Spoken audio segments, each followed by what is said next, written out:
Thank you everyone so much for joining us. I think we'll go ahead and get started. Our session is about reducing social isolation through digital inclusion and specifically digital equity projects for seniors at Jersey City Housing Authority.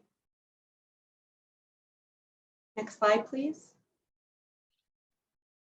Thanks. So I'm Allison Strobel. I'm the Chief of Staff at Jersey City Housing Authority, and I also oversee our Resident Empowerment and Community Engagement Department, which is where all of our digital inclusion initiatives live. My colleague Shonda Jeter is our service coordinator and works at our largest senior development called Monserrate Gardens here in Jersey City, which has about 370 units of senior housing. She's, I think, trying to rejoin the meeting, and so hopefully we'll be able to join us before our time ends. My colleague Devin Monserrate is on. He's our digital inclusion coordinator, and a great partner of ours, Hudson County Community College, is being represented today by Margolin, who's the Associate Vice President of Continuing Education and Workforce Development. Next slide, please. Thank you. So I thought I would start with just a very brief overview of digital equity in public housing. In about 2015, Federal Housing and Urban Development Department, HUD, and EveryoneOn, a national nonprofit, launched a ConnectHome USA initiative, which was geared to develop and promote public and private partnerships to bridge the digital divide in public housing. National data at that time, and then data that JCHA collected from residents a few years later, both show that roughly only about a third of public housing residents nationally have any internet connection at all. And we know, again, from national data that for seniors and seniors from minority groups, that the level of disconnection is often higher. Next slide, please. So at JCHA, we have over 900 older adults across 7 public housing developments in the city. We're the second largest public housing authority in the state, serving about 15,000 residents overall.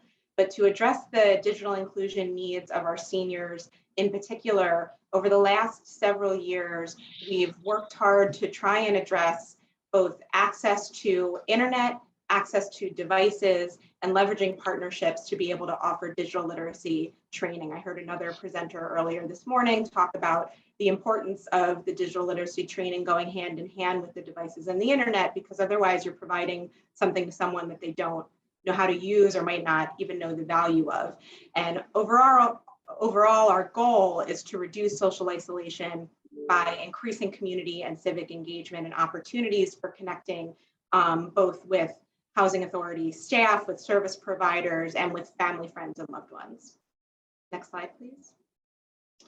So in the last 2 years, throughout the pandemic, really, we've been lucky to be funded by AARP for 3 distinct projects working specifically with seniors. So I'll speak about them briefly. First, in 2020, at the very start of the year, just before the pandemic, we were awarded a Connected Communities grant by AARP, a program which has since been taken over by Parker Life and Live Tech.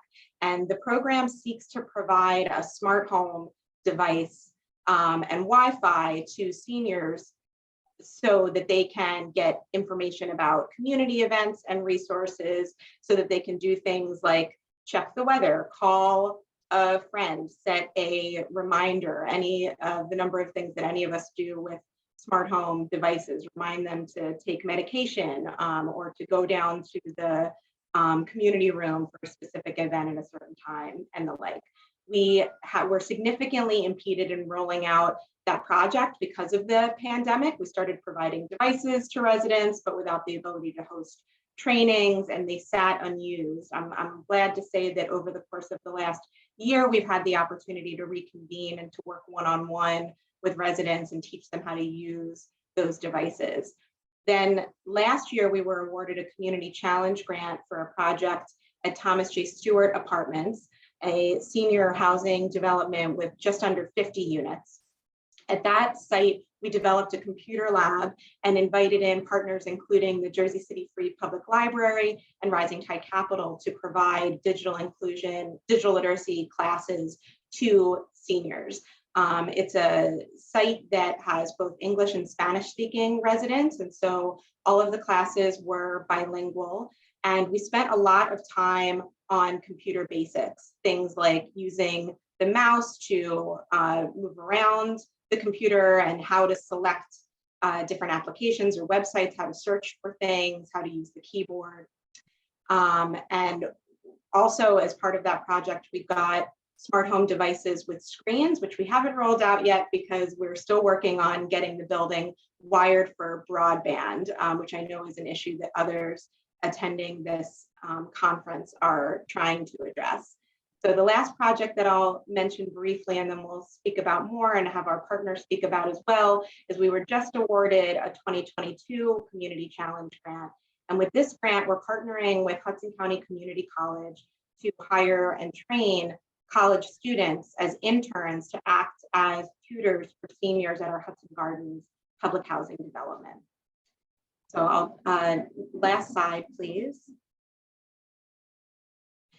And now I would just like to turn it over to my colleague, Lori Margolin, to talk about sort of going down to the last bullet, the importance of leveraging partnerships for digital inclusion projects, and specifically our project that we're rolling out just in the next couple of weeks at Hudson Gardens.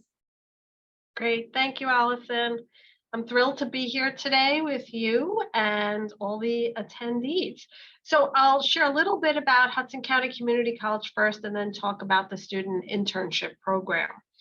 So Hudson County Community College is located in northern New Jersey, across the river from Manhattan.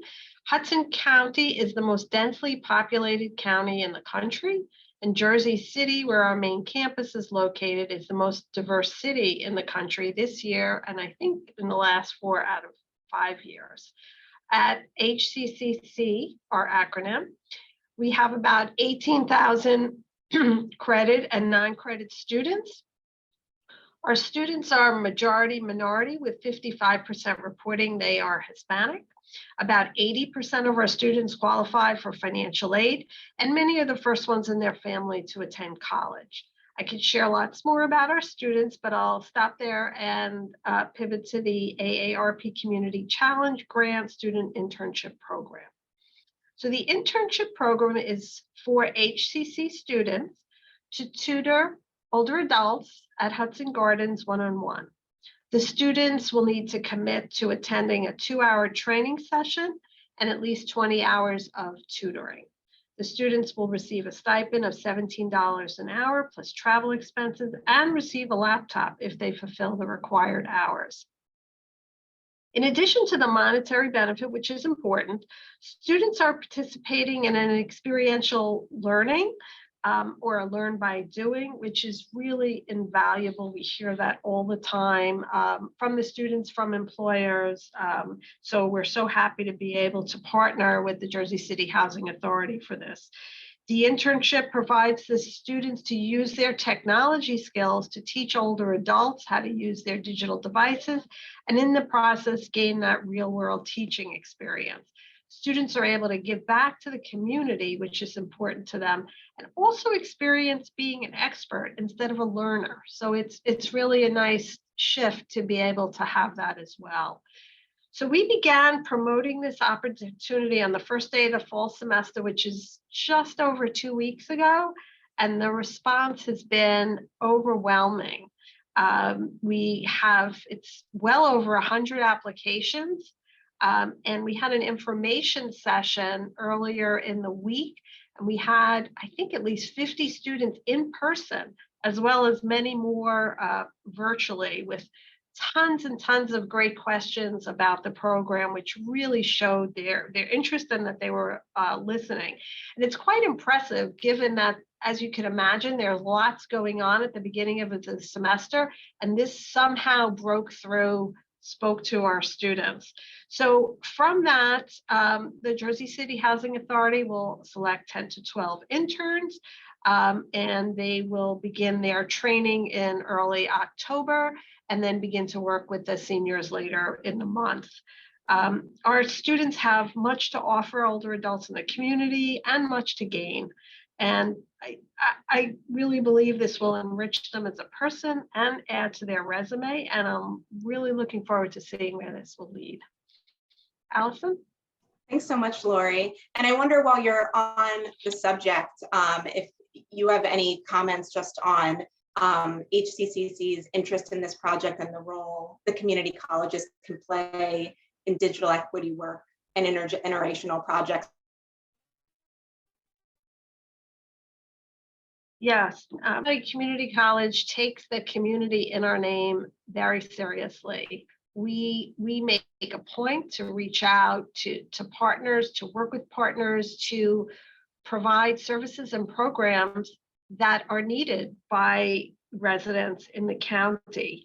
And we look to contribute in this way, in other ways, to continue to deepen the work around digital literacy and inclusion with the Jersey City Housing Authority. And we work with other partners as well. We have an internship program where students will have the opportunity to work with small businesses around natural disaster recovery plans. We have training programs that prepare residents for jobs in healthcare, tech, finance, other areas. So we are really grateful for the opportunity, and we think it enriches us all by working in this area. Thanks so much, Lori. And I want to just address a question in the chat about the entity providing the training. In this instance, the collaboration between JCHA and HCCC on the grant was that HCCC would provide the students with soft skills and customer service training. And JCHA, supported by our partners at Parker Life and Live Tech, who I mentioned, took over the formerly AARP run Connected Communities program, which is the project that provides smart home devices to seniors and training on using those devices with the idea of reducing social isolation. So Parker Life took over that program from AARP. There's no longer funding tied to it, but they provide training resources and materials and are working on a broader set of resources related to smart home devices for seniors and digital inclusion more broadly, that I believe they're looking to launch nationally, but treating sort of the existing Connected Communities participants, including Jersey City Housing Authority, as kind of pilot programs. So I can, if anyone's interested in learning more, I can try to get more information from Parker Life, my understanding of their sort of long-term plans for the project.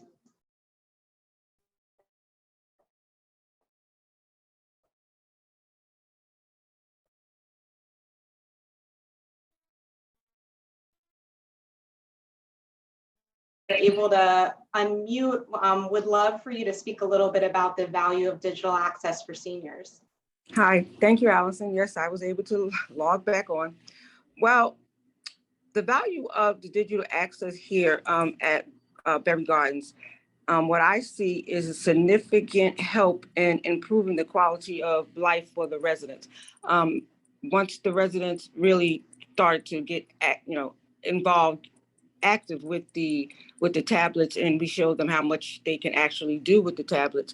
I saw an increase in securing services on their own. I saw an increase of really putting self-sufficiency to work, kinda, and it also gives, for me, what I saw, it has the access to digital access has the ability to give seniors a fresher outlook on life. Many times, we know that our seniors are, isolated and they feel lonely a lot, but also with the tablets and having access to having digital access gives them the opportunity to speak to their family and friends more. My residents are starting to play games with each other. They actually look forward to having the teachings that they get. The best part about it is when they come down to the community hall, everyone has a tablet and one is trying to show the other what to do.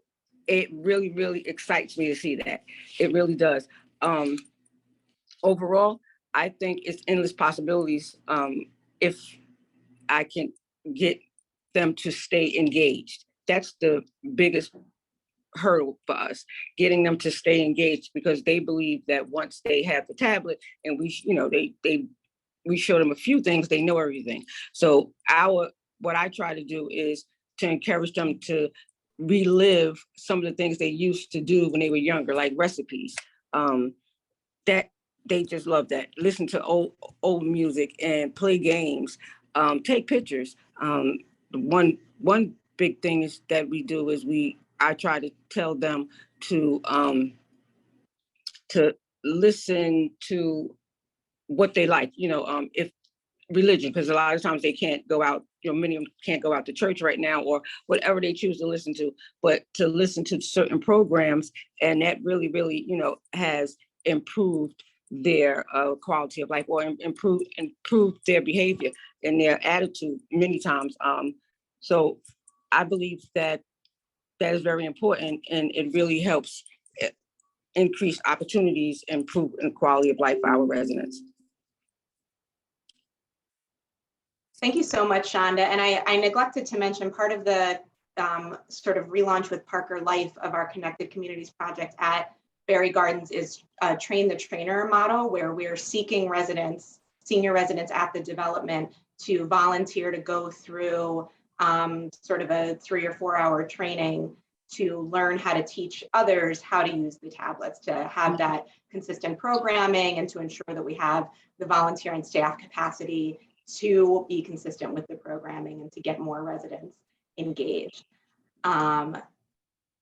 There's a question in the chat about whether there's anything like this available for Essex County residents. Not that I'm aware of, but there certainly could be. I think this expo is the place to find out. The Community Challenge grant is an annual grant by AARP that's available to nonprofit and government agencies. Carolyn, a question? Oh, you're muted.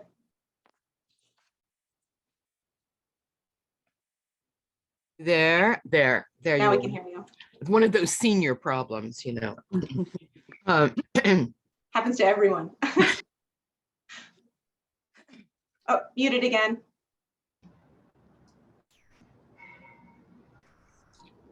I love the intergenerational relationship of your internship program. It's wonderful. And, the programs that are trying to bring digital knowledge to seniors is invaluable. And people are doing the best that they can to bring this to the seniors and especially the isolated. However, I think there is a real problem, and I wish we could solve this. This is a real bugaboo of mine, that the computers themselves, the iPads, the things that we work with, the tools, are so ultra sensitive that one little misstep on the cursor or the finger will take you to a different place or bring something else onto the screen, which really frightens seniors. I know this for a fact from the people that we've worked with. All of a sudden they're elsewhere. They don't know what to do. And I think the sensitivity of the computers and iPads should be questioned and maybe thought about more for such programs. And actually it comes from the top down. Why don't they build a better computer for seniors, right? Simple. Just make one that is simple, that won't go all over the place, and will give the confidence of this person who may have a shaky hand, or their eyes are a little bit difficult to focus in on the tiny print. An age-friendly computer would be wonderful. That's such a great point, Carolyn. And I know I've seen that firsthand tutoring older adults on using computers. I've gone into the mouse settings and made the movement of the cursor slower so that, if you knock into the mouse, it's not shooting your cursor off the screen and you're spending a full minute trying to bring it back. I don't know, Devin, if you have witnessed what Carolyn's describing in working with our residents on tablets.